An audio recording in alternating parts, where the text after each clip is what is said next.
de decir adiós.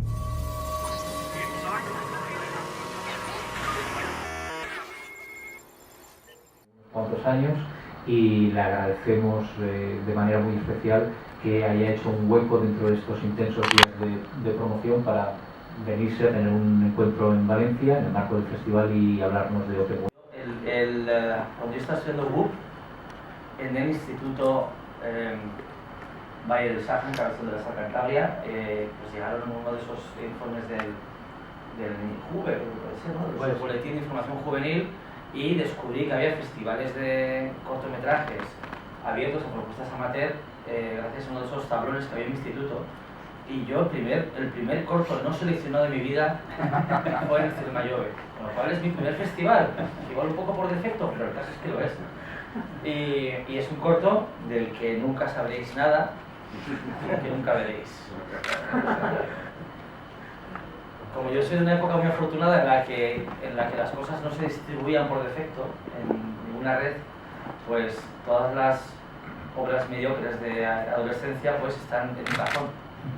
Y ahí no hay ventana indiscreta que llegue para enlazar un poco con un como este. Pues eso. En una pantalla de ordenador, en un ordenador falso. Hay películas que simulan una cámara falsa, en la tradición del género fan footage, como con ejemplos que ya conocéis como La Bruja de Blair, Paranormal Activity. En este caso, en vez de imaginar una cámara falsa, estamos imaginando el escritorio de un portátil conectado a internet y toda la trama transcurre íntegramente en ese escritorio. El ojo de la película jamás se aparta de la pantalla y es una película muy desmelenada. Recomiendo que la gente no vaya al cine con su móvil encendido, que no esté... En general yo creo que nunca hay que mirar el móvil mientras uno va al cine, porque hay que preservar un mínimo de ceremonia cuando uno va a ver una película, pero aún así entiendo que la gente lo lleve. En esta película en concreto, si estás mirando el móvil, además de todas las ventanas que ya hay abiertas en la película, si además abres una más y es la ventana de tu propio smartphone, pues yo calculo que puedes perderte una media de 2 giros por minuto de película, y entonces ya no vas a entender nada. Entonces es mi forma de protegerme cuando alguien no entiende la película. Digo, seguro que se está mirando el móvil, no está atendiendo. O sea, como lo que ahora padecemos como generación es una epidemia, que es el déficit de atención, pues esta película ya lo iba incorporado, el propio déficit de atención. No hace falta que sumes y mires Twitter, no, eso no funciona ya. Pues si queréis empezar. Muy bien. Te quería hacer una pregunta que sería la típica pregunta que molestaría a Tobe Hooper cuando le preguntan qué parte de Poltergeist ha dirigido él. Y en este caso sería qué parte de Open Windows has dirigido tú y qué parte Richie Gabilondo. Claro, no es broma. Claro, Sería que nos hablaras sí. un poco de este metacine, esta película dentro de la película. Hay una película dentro de la película. La protagonista Jill Goddard es una actriz que se encuentra en mitad de la promoción de su última película. Y la película empieza dentro de esa película falsa que está promocionando. Y hay un pequeño cameo del director de esa película que, como chiste, pues lo interpreto yo haciendo de un papel que me ha costado mucho matizar. He intentado como ha sido complejo construir un personaje con todos los matices necesarios, ¿no? para que sea un director de cine gilipollas. Básicamente es lo que estoy interpretando. Un director de cine, además es un director de cine español que está coqueteando con Hollywood y es un idiota. Entonces es un poco... Yo que he visto que me he considerado capaz de aportar algo a ese personaje.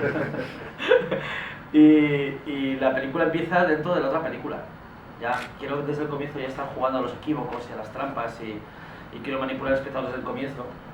Y bueno, pues está bien empezar una película dentro de una película que no tiene nada que ver con la que la gente va a ir a ver, y que, a modo de curiosidad, diré que es una película en la que están escondidos todos los actores de extraterrestre. O sea, todo el casting extraterrestre está escondido en esa secuencia que vemos al comienzo, absolutamente todos.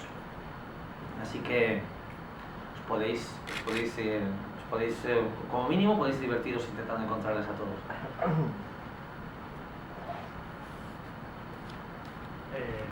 Te llevan el micro.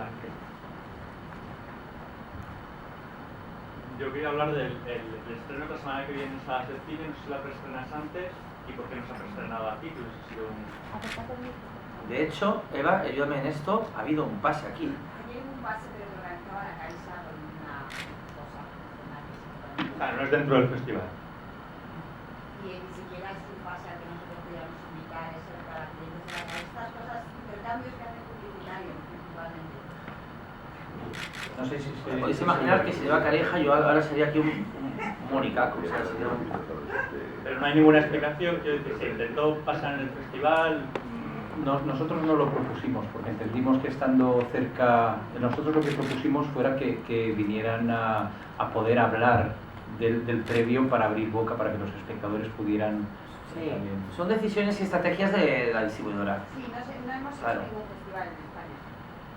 Se decidió que solo se iba a Austin y lo que se está haciendo, pero aquí no por tiempo, porque estaba muy pegado al estreno. No sé si se oye a Eva, pero está explicando que no han hecho ningún festival en España. Yo sigo siendo un niño, yo me encantaría ponerlo lo máximo posible y me hubiese encantado estar ahí en el pase que se celebró y celebro que haya gente en el público esta tarde que lo haya visto, pero bueno, también mi mentalidad tampoco es la más adecuada para plantear una política de distribución, o sea que... Yo como sí que la vi en versión original escondido, disfrazado de zombie.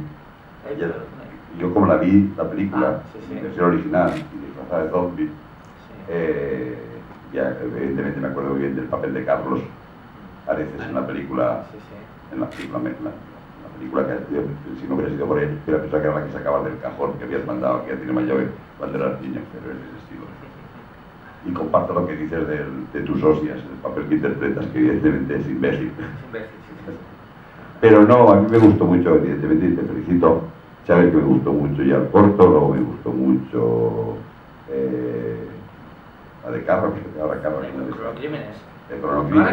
Recuerdo que cuando defendías Cronocrímenes era una opinión en el páramo, porque Sí, no era una cosa... Ahora todo el mundo sabe... Ahora que la película creo que está siendo muy celebrada con el paso del tiempo. En Sitges, en la cola de la prensa y después de ver la película, los comentarios eran que el director de la película era el que tú interpretas en la última. Ahora ya no se acuerda de eso. A mí me da rabia porque luego me ha pasado con otras películas que oye, después del éxito de Cronocrímenes no tienes un poco el miedo, el vértigo, digo, pero ¿de qué éxito? ¿De qué éxito hablas? Si me disteis palos por todas partes, ¿pero qué es eso? Pues aparte de Cronocrímenes, que por ejemplo yo a mí me gusta de 5 a la mañana también, ¿no? Y luego Extraterrestres, son películas muy provocativas y muy corrientes, o de gente corriente. Entonces la pregunta es si con las anteriores, vamos a ver, la ciencia ficción, los planetas, los platillos volantes de extraterrestres, el calzoncillo de Villagrán en la primera secuencia. O sea, para matarte, el público que le gusta la ciencia ficción. La primera, la máquina del tiempo, por si no había bastante Cronocrímenes de juego a lo René, encima había una máquina del tiempo que era para que tuvieran matarinas sensibles. De 5 de la mañana, corto, blanco y negro, y con canción y con bombas, también era lo suyo. Pues sí, pero esta última, que a mí me gustó mucho y me reí dentro de lo que faltaban en algunos detalles de subtítulos, pero me gusta mucho más que doblada, evidentemente creo que queda la versión original al margen de las polémicas, pero la pregunta es, ¿esta vez no crees que sí que acaban contigo porque la broma va nada más y nada menos, o la desmitificación va nada más y nada menos que sobre algo tan respetado como son las pantallas y las conexiones y los Skypes y las tonterías del mundo moderno? Sí, porque hombre, la película tiene esa dimensión tan actualizada y me atrevería a decir que fea, ¿no? Es el vínculo con las nuevas tecnologías, que no dejan de ser nuevas nunca, ¿no? Parece que nunca van a ser viejas, y con el lenguaje del hipertexto y con la simultaneidad de información en internet y todo eso, que es algo muy poco cinematográfico, ¿no? De hecho, hay unos personajes que son los hackers. Yo no recomiendo a nadie hacer películas con hackers porque son elementos muy poco cinematográficos y de hecho esto lo veréis en muchas películas, ¿no? Cuando hay presencia de ordenadores, cuando hay presencia de redes, cortafuegos, todo este lenguaje, claro, hay un problema y es que al ser algo nada cinético hay que caricaturizarlo en un grado para que sea soportable en pantalla y eso lleva a que los resultados siempre sean algo polémicos. porque no estás retratando algo, estás haciendo una fantasía sobre algo al final. Tiene esa dimensión que reconozco que es provocativa. Luego también tiene una dimensión que es muy tradicional, muy anclada en la tradición del thriller con trasfondo, digamos, psicosexual, puede ser, ¿no? Las películas de Hitchcock, La ventana indiscreta, hay cosas, frenesí. Y luego también, de un modo también, yo me siento más cómodo con la comparación porque creo que es una referencia más humilde, la de Brian De Palma, que es un director que nos ha dado mucho, que acabó siendo de los directores más influyentes para mi generación, y a quien tuve muy presente a través de películas como Impacto, por ejemplo. Y Que copiaba Hitchcock. Que copiaba Hitchcock, claro, entonces yo copio al que copia, o sea que es como si él ya, me gusta bromear con que si él ya lo que hacía era recalentar ya un plato de espaguetis al microondas, yo es que ya lo recalento por segunda vez, ¿no? Entonces tiene un elemento muy actual, pero creo que también tiene un elemento muy reconocible, muy viejo incluso me atrevería a decir. Y luego lo que hace la película es explotar un recurso para mí de toda la vida muy excitante, que es la pantalla partida, ¿no? Que es una cosa que a mí siempre me ha gustado, cuando en una película de repente en vez de ver una imagen vemos varias, ¿no? El estrangulador de Boston, etcétera, etcétera. Y yo siempre he querido buscar una excusa buena para hacer pantalla partida sin ser necesariamente nostálgico. Y claro, un ordenador es una pantalla partida constante, ¿no? Tienes abierto aquí un YouTube, aquí tienes abierto el Skype, aquí tienes el WhatsApp y aquí tienes... Bestia para matar. Bestia para matar, exacto, sí. Y tienes un montón de ventanas abiertas, pues es la ventana partida a la que nos hemos acostumbrado en nuestras vidas. Entonces, para mí hacer ventana partida sin ser tampoco nostálgico, sin hacer un facsímil de aquel cine, pues me parece muy atractivo. Pero bueno, espero que la película pueda satisfacer a quien espere ver algo completamente nuevo, pero también a quien espera también ver un thriller muy divertido. La elección de Elisa, bueno, no sé si lo pronuncio bien, Elisa Wood, Laya, ¿no? como protagonista, porque precisamente hace un año, más o menos, se presentó Gran Piano, también dirigido por el premio Mira, por un español, y además era un thriller que también se describía como Hitchcockiano. Entonces, sí. no sé, quería saber las razones que tiene este chico, ¿no? Que hace acto de esta casa. Lo que dice Dani también, los premios de Oscar. Pues muchas veces, más de una ocasión, algún periodista me ha preguntado por qué rodamos con Elijah Wood, cuando la pregunta correcta es por qué él rueda con nosotros. Esa es la cuestión. No lo sé realmente por qué he acabado trabajando con Alex, con Eugenio, conmigo, pero es un regalo del cielo trabajar con él. No solamente por estar trabajando con alguien cuyo caché da 1000 vueltas al nuestro, ¿no? Como si fuese, sino es alguien con quien es extremadamente fácil trabajar y con quien se aprende mucho. Es alguien que haya nacido en rodaje y que tiene una profesionalidad, yo creo que inalcanzable, ¿no? Y nos lo pone muy fácil realmente. Yo a veces me sentía muy culpable en rodaje pidiéndole cosas que yo sabía que para su estándar, para los estándares de las producciones con las que él trabaja, pues eran un poco ridículas, ¿no? Hay un momento en el que él sostiene el ordenador, con lo cual está sosteniendo la cámara de la película, en realidad está sosteniendo la cámara, es el cámara de la película, y hay un momento en que le estoy pidiendo salir de un coche, pero por el maletero, sin perder el encuadre en su mano. Claro, en una película normal tú pides esto a un actor y sabes que hay un juego de pantallas verdes, un juego de incrustaciones digitales que hace que todo al final... Pero claro, nuestro rodaje aquí era un poco a pelo. Y yo le pedía esto y me ponía colorado y me sentía muy culpable por dentro porque me estaba sintiendo como... No sé. Era como... Yo me sentía... ya me estaba metiendo en un lío. No, bueno, no vinimos. Yo iba a hacer una referencia al TVO Tití en el Congo, no venía a cuento. Y nada, en el ensayo lo hace bien a la primera. Digo, qué maravilla. Y luego aparte una cosa que también adoro de él, y es que en un entorno como es el cine, donde hay muchos peligros, y uno de ellos, para mí, uno de los más peligrosos, es que hay un clasismo inherente en el cine. Y yo detesto el clasismo, partiendo del hecho de que bueno, pues el rodaje es una estructura piramidal, pero si te dejas llevar, eso se convierte en un entorno, pues eso, clasista, ¿no? En el peor de los sentidos. Pues Elaya es la persona más desprendida posible. O sea, es alguien que podría aplastar nuestras carreras con un pulgar, y sin embargo, el día que se despidió del equipo, el día que rodamos su última secuencia, despidió a todos por su nombre. O sea, conocía el nombre de todos los que estaban trabajando con nosotros y eso a mí me partió el corazón en dos. Digo, ¿sabe quién? ¿Cómo se llama el de catering? No lo sé yo. ¿Sabes? Y nada, eso fue una lección en muchos sentidos. O sea que la pregunta es esa, ¿por qué trabaja con nosotros? Y la otra pregunta es si estaría dispuesto a repetir. Yo ojalá sí.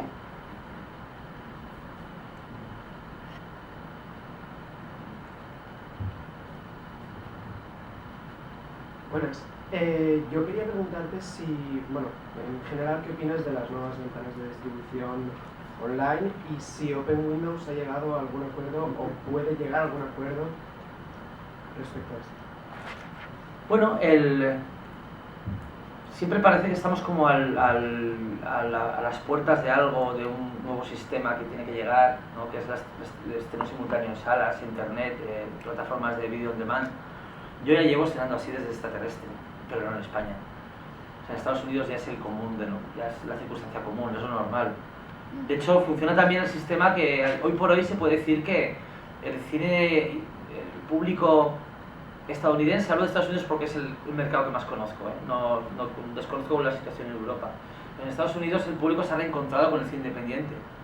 Y ahora mismo hay un vínculo entre el público y cierto tipo de cine independiente que me recuerda al que había en los 90, por ejemplo. Ahora hay películas como Cheap Thrills, como Blue Ruin, A Feeling in England de Ben Wheatley, que están consiguiendo encontrar su mercado. Películas que ya dábamos por perdidas, ¿no? En este sentido. Y esto sucede porque el público está perfectamente el público es permeable completamente al consumo de cine, al consumo de pago por internet, que creo que es lo que tiene que pasar aquí cuanto antes. Creo que tienen que cambiar muchas cosas, pero una de ellas, se habla poco de esto, pero creo que es necesario, que es quitar, romper el tabú de pagar por ver cine en internet, que hoy en día es un tabú y hoy en día es un poco una provocación, pero es necesario que suceda para que no para que el cine no desaparezca, que es yo creo que es un discurso que hemos ido repitiendo a través de los años, es incorrecto. La piratería no pone en peligro al cine, o internet no pone en peligro al cine, pone en peligro a un cine más delicado que otro. Si no pagamos por consumir cine en internet, el cine no va a desaparecer. Lo que va a suceder es que solamente va a mantenerse el mainstream, y lo que no queremos es que sobreviva un mismo tipo de cine, que es el que se mantiene intacto de arriba, vamos, no. Después de 15 años de conflicto con internet, el mainstream sigue intacto y Alejandro Sanz sigue teniendo su piscina, que es lo que pensábamos que iba a desaparecer.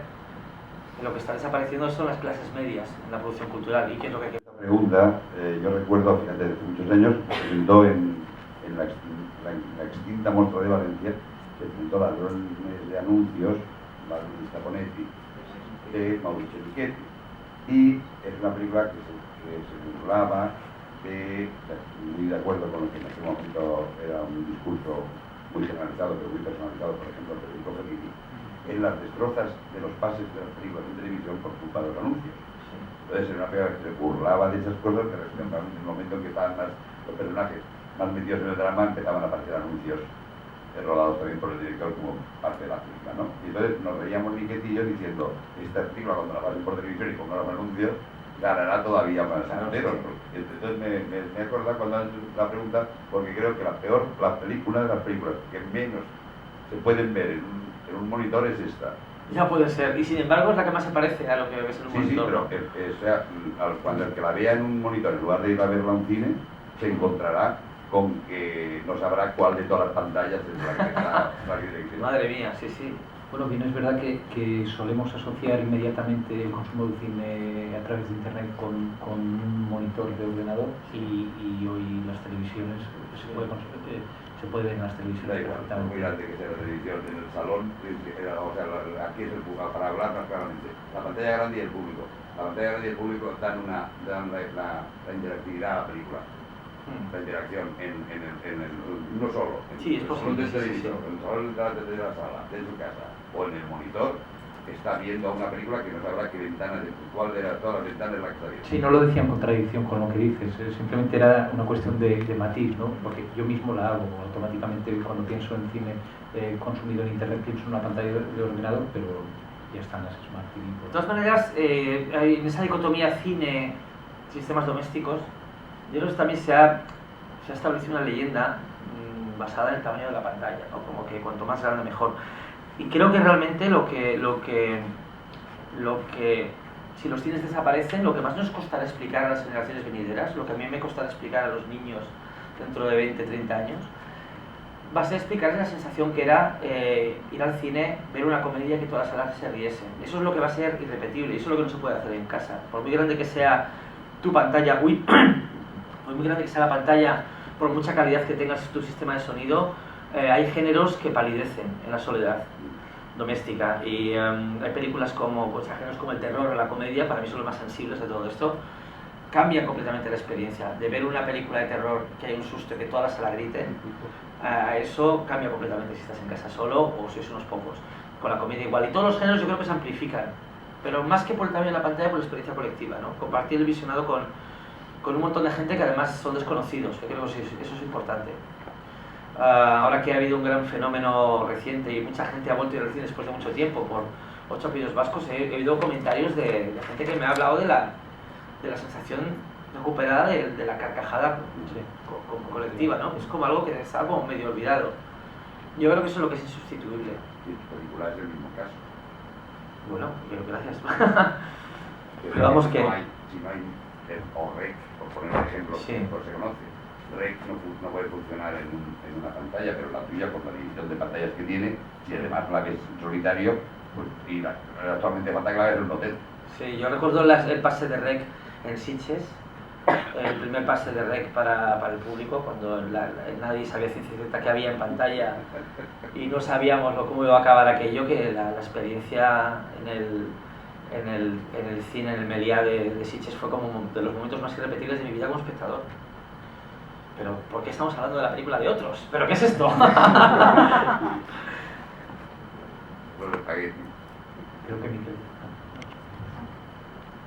Bueno, ¿y qué tal ha sido la experiencia de trabajar con Sasha Grey, que supongo que ya está instalada en otro tipo de cine, ¿no?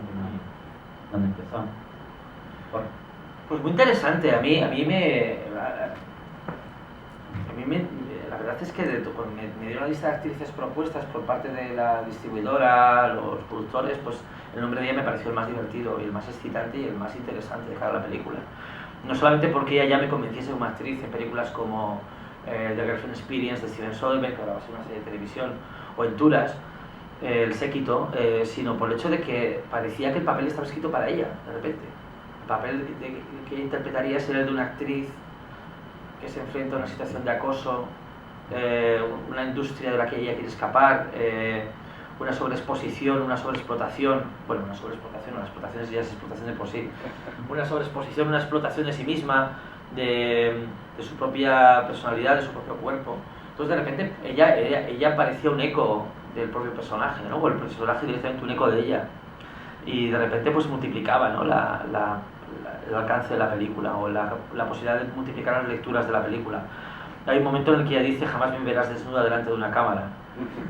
Lo dice en serio, y no es una frase metida a posteriori, sino que estaba ya ahí, o sea que es muy interesante. Y luego trabajar con ella ha sido muy chulo. Ella y Laia no solamente son actores con los que quiero trabajar, sino gente que quiero conocer. Tanto ella como Laia son gente que, en vez de seguir un rumbo determinado en su carrera, están como inventándose su propio rumbo, su propia personalidad. Eso me parece muy, muy excitante, que haya gente que sean estrellas, porque creo que lo son, y lo sean de una manera tan heterodoxa, porque es que no hay parangón en el camino que está siguiendo cada uno de ellos. Y creo que son figuras de las que aprender mucho. La película parte de un encargo, es una idea que tú tuviste que vender. ¿Qué influencia de lo que tú tenías en un principio a lo que ha quedado al final si ha variado? Es el encargo más raro de la historia. A mí, Belén Atienza y López Lavigne me propusieron hacer una película en la que las redes sociales y el lenguaje de... si tal cosa existe, ¿no? El lenguaje de internet tuviese presencia en pantalla. Y yo lo que les pedí de vuelta era que toda la película transcurriese en un ordenador. Eso fue en esa necesidad por llevar las películas un poco al límite o encontrar un límite, al menos un límite en cada uno de los proyectos, pues bueno, pues ahí encontré algo muy apetecible. Y luego, algo que fue desapareciendo a medida que la película se iba desarrollando, versión tras versión de guión, pues fueron las redes sociales. Desapareció casi completamente el guión. Más que nada porque era como condenar la película a estar anticuada. El cine es más lento que la tecnología y introducir Facebook, introducir Twitter en la película hubiese sido condenar la película que el día del estreno ya supiese algo añejo, porque es un entorno que cambia constantemente y por eso la película no intenta simular un sistema operativo o programas concretos, sino que es una fantasía. Es una fantasía inspirada en programas que conocemos. De hecho es una fantasía total, es una película, es un artificio que no puede transcurrir en esta realidad en absoluto. Hemos visto por el tráiler que también tiene un poco de aspecto parecido a los videojuegos. ¿Cuál es tu relación con el tema de los videojuegos y qué has incluido también de choque, por ejemplo, aquí en la película? Si hay algo o no. Pues yo he sido jugador toda mi vida y juego mucho, y lo cual a veces me crea conflictos, porque una buena película, una obra maestra, una buena película larga, pongamos el Lobo de Wall Street, es una película de las películas más disfrutables de un tiempo a esta parte, pues son 3 horas de tu vida, pero un buen juego te come de 10 a 40 horas, de 10 a 40 horas. Entonces, por mucho que lo disfrutes, pues luego cuando, además estos juegos te suelen hacer un recuento de horas jugadas, por mucho que disfrutes, cada vez que le das a la pausa y ves el tiempo que llevas jugando, hay una parte de ti que se ha muerto. Dice, pero si me podía haber leído Los Miserables, ¿no? Y dármelas de... Podría haber leído, no sé, podría haber leído a Bruce, el tiempo que estaba aquí matando bichos, ¿no?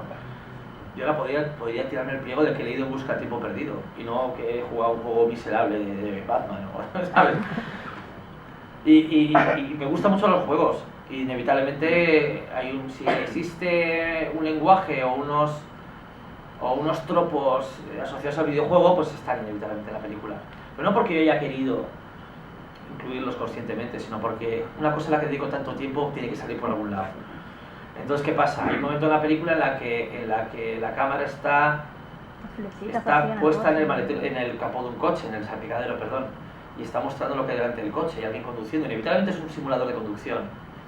Luego toda la película es en tiempo real y está siguiendo un punto de vista constante, no hay un solo corte, ¿no? Hay un plano que a veces parece subjetivo, en realidad no lo es la vida del director moviéndose de una ventana a otra, que es un videojuego sino un enorme plano secuencia, ¿no? Que va del punto A al punto Z.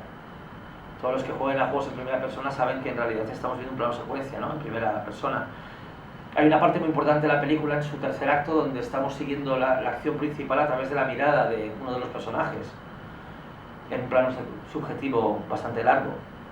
Esos recursos es imposible desvincularlos del juego, de los videojuegos.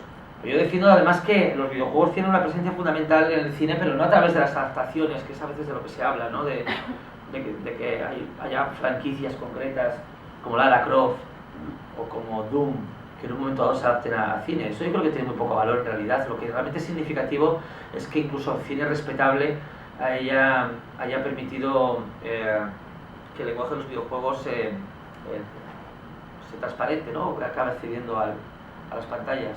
Cuando digo cine respetable hablo, por ejemplo, de cine Cuarón.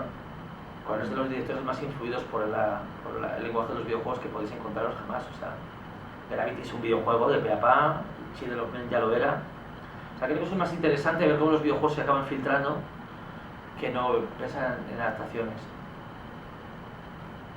Y luego especular, ¿no? Si Cuarón juega tanto como parece, ¿no? Si yo juego tanto, pues ¿cuántas películas nos estamos perdiendo? Porque yo creo que calculando a todo lo que he jugado, ya creo que ya hay 2 pelis que ya fuera. Ya igual en vez de hacer tantas pelis hay que restar un poco por el tiempo que he perdido jugando ahí a los marcianitos. O sea que estamos perdiendo unas obras maestras. Fíjate, ¿no? Mi adaptación de Los Miserables ya no va a ir adelante, no va a ver la luz. pero a lo mejor ese tiempo estimula menos obras maestras, pero más intensas. Yo creo, a mí me sirve también para lo contrario, estimular, casi para vaciarme, sí. Yo cuando he conocido gente que tiene la disciplina necesaria para hacer meditación, cosa que envidio completamente, no encuentro tan diferente el resultado de la meditación y jugar a juegos. Porque hay un momento en el que tu cerebro ya está trabajando sobre mínimos, ¿no? No te enteras de lo que estás haciendo. Es una forma bonita de disculparme, ¿no? Decir que estoy haciendo meditación. Tengo un morro que me lo piso. Totalmente. No tiene nada que ver. Algo así, pero no lo digo yo, me lo han dicho ellos, cuidado. ¿Tenéis más? 4 de julio, las mejores salas. Espero que lo paséis pipa. Si os gusta, sois nuestra campaña de promoción. Básicamente, con lo que contamos es con el boca a boca y creo que la gente al final de la película pues lo cuente y no sé qué más deciros, que espero que os flipe a todos y que de no gustaros mucho espero que no os guste nada, porque creo que es tan valiosa una reacción como la otra. A mí me aterra la indiferencia y el aburrimiento y espero que eso no suceda. Y he intentado blindar la película para que en caso de que nos guste sea muy fácil de odiar. Me parece una cualidad muy bonita cuando las cosas son fáciles de odiar. Muy bien. Así que, nada. Pues muchísimas gracias a todos y muchísimas gracias, Nacho, por Placer. estar una vez más con nosotros Hasta el fin. hasta el fin. Y gracias, Eva, por todo. Por acabar esta charla, puedo decir que así como el Cinema Jove fue mi primer festival, estoy dispuesto a que sea el último. O sea que quizá ya con el paso de los años ya pues, al final me arrastre como un elefante, ¿no? Camino al cementerio y que mi último grito lo pegue aquí en Valencia. Estoy dispuesto. Pues estaremos a tu disposición si nosotros, aunque nos estemos arrastrando también. Muy bien. Muchísimas gracias a todos y espero que disfrutéis mucho de la película a partir de la semana que viene. Gracias. Gracias.